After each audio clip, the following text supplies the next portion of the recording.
So how should we talk about Hitler's paintings? There's a video kind of making the rounds right now, showing some of Hitler's paintings. And there were people in the comments that were impressed with his level of technical skill. And then immediately a very strong backlash to that. And there are kind of two versions of that. One being just that he was like so heinous that we should just not even engage in the conversation or look at the paintings. And then another response, which is to say the paintings aren't actually that incredible. He had some sort of documented issues getting the perspective exactly right. Colors tend to not be very clean. There's this like hyperbolic, like they're horrible paintings. I am of the belief that it is very important to be a hater, but to be a hater thoroughly and with nuance. And that requires actually looking at the work that you are going to be hating upon.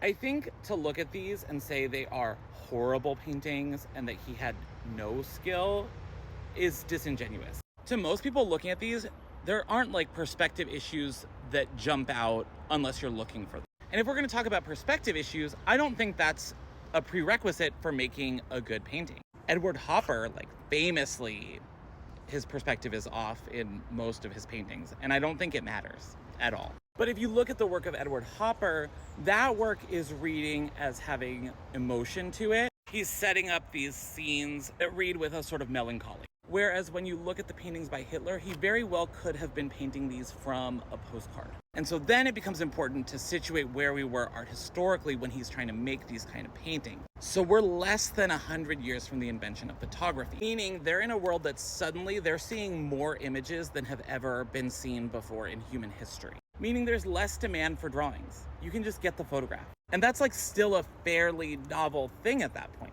You don't need to make like an architectural rendering. So if you're gonna make one, you're gonna want either the best one or you're gonna want something that shows some sort of emotion, some sort of character, some sort of artistry in it.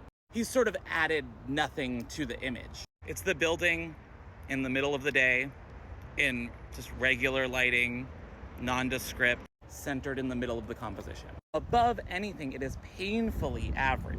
The other thing that's happening at this point with the invention of photography is fine art is kind of splitting in multiple directions. You can go more classical. This was still the direction that American painters were going in, or you could experiment with other ways of making and other forms of representation as more of the European artists were doing. Now we know which direction the fascists went. His inadequacies as a draftsman were not what made him a bad artist. It was his inability to think creatively to make any other kind of art. Same things that made him scared and angry at the changing world around him.